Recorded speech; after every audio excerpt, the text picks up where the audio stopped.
السلام عليكم ورحمة الله وبركاته. بسم الله الرحمن الرحيم.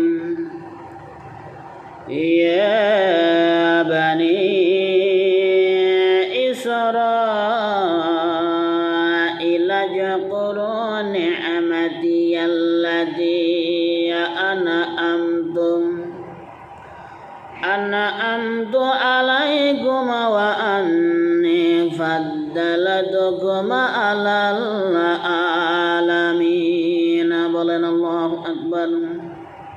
হে বনি ইসরাইল, আমার সে অনুগ্রহকে স্মরণ করো যদ্বারা আমি তোমাদেরকে অনুগ্রহিত করেছি আর সমস্ত বিশ্বে সবার উপরে তোমাদেরকে শ্রেষ্ঠত্ব দিয়েছিলাম বা দিয়েছি।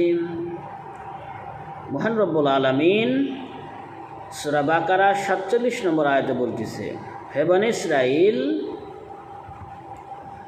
আমার অনুগ্রহকে স্মরণ করো, আমি তোমাদেরকে গোটা বিশ্ববাসীর উপর শ্রেষ্ঠত্ব দিয়েছিলাম। এখানে আয়াতের শানে নজর ঐতিহাসিক প্রেক্ষাপট যে উম্মতে মুহাম্মাদির আগে মুহাম্মদ সাল্লাল্লাহু আলাইহি সাল্লাম মক্কাতে নবী হিসেবে আসার আগে এই বনি ইসরাইল জাতি ছিল পৃথিবীর সর্বশ্রেষ্ঠ জাতি। আল্লাহ রাব্বুল আলামিন অসংখ্য নবী পাঠিয়েছেন, কিন্তু এই বক্র জাতি, বাঁকা টাইপের জাতি, কিতাবে আসছে যে অনেক উলামায়ে বলেছেন তারা ২৫,০০০ নবীকে হত্যা করেছে।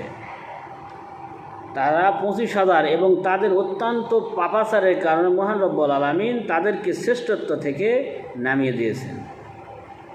তারা আল্লাহ রাব্বুল আলামিনের জন্য কোরআনে বলেছেন, আল্লাহ রাসূলের ওহী আছে যে হে বনি ইসরাইল, তোমরা পৃথিবীতে দুইবার অনর্থক সৃষ্টি করবে।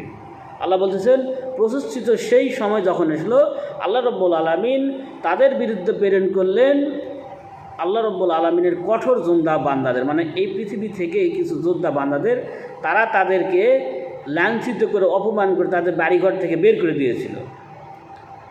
আবার যখন তারা তাদের ভুল বুঝতে পারলো, আল্লাহর কাছে কান্নাকাটি করলো, আবার তাদেরকে আল্লাহ রাব্বুল আলামিন শ্রেষ্ঠ দিয়েছিলেন, শ্রেষ্ঠত্ব আবার ফিরিয়ে দিয়েছিলেন, আবার রাজত্ব দিয়েছিলেন। আবার যখন তারা নাফরমানি করলো, শেষ যে শাসক তাদেরকে বখতে নসর নামে একজন শাসক এসেছিলেন, সে তাদেরকে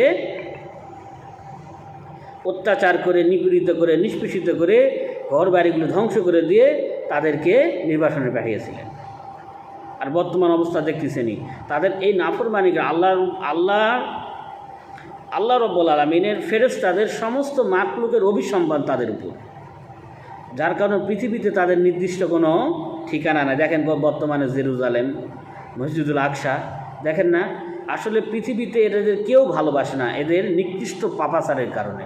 এরা পৃথিবীতে যেখানেই থাকে সেখানেই তারা আপনার দাঙ্গা, হাঙ্গামা, অশান্তির সৃষ্টি, যে সমস্ত কাজ, আজ গোটা পৃথিবীতে যে অশান্তি, সমস্ত অশান্তির কারণে ইহুদি জাতি বনি ইসরাইল, যদিও তারা প্রকৃত ইহুদি নয়, যদিও তারা এগুলো ইউরোপিয়ান বিভিন্ন জাতি থেকে আসে, আসলে প্রকৃত ইহুদি এরাও না।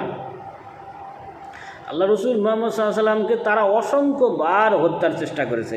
এর ব্যাখ্যা পরবর্তী আয়াতগুলোতে আসবে ইনশাআল্লাহ। আল্লাহ যদি আমাকে বেঁচে রাখেন, আপনাদেরকে আমি কুরআনুল মাজিদের সংক্ষিপ্ত ব্যাখ্যা আপনাদের সামনে পেশ করার চেষ্টা করবো ইনশাআল্লাহ। এখনও আল্লাহ রসুলকে তারা বিষ প্রয়োগে, পাথর মেরে বিভিন্নভাবে তারা হত্যার চেষ্টা করেছে। যেমন পূর্ববর্তী তাদের কাছে নবীগুলো আসতো, তাদেরকে যখন তারা আল্লাহর পথ থেকে বিচ্যুত হয়ে যাইতো, তাদেরকে যখন দাওয়াত দিত, তারা তাদের দাওয়াতগুলো কবুল করত। পক্ষান্তরে কী করতো, তাদেরকে তারা হত্যা করত। তারা ঈসা আলাইহিস সালামকে হত্যা করতে পারেনি, তারা জাকারিয়াকে হত্যা করেছে, আপনার কি বলে আইয়ুব আলাইহিস সালামকে, মানে অসংখ্য নবীকে, যেগুলোর নাম এই মুহূর্তে আমি আপনাদের সামনে উপস্থাপন করতে পারতেছি না। যার কারণে মহান রব্বুল আলামিন তারা একজন নবীকে হত্যা করতো, আল্লাহর তরফ থেকে আযাব আসতো না। তারা বলতো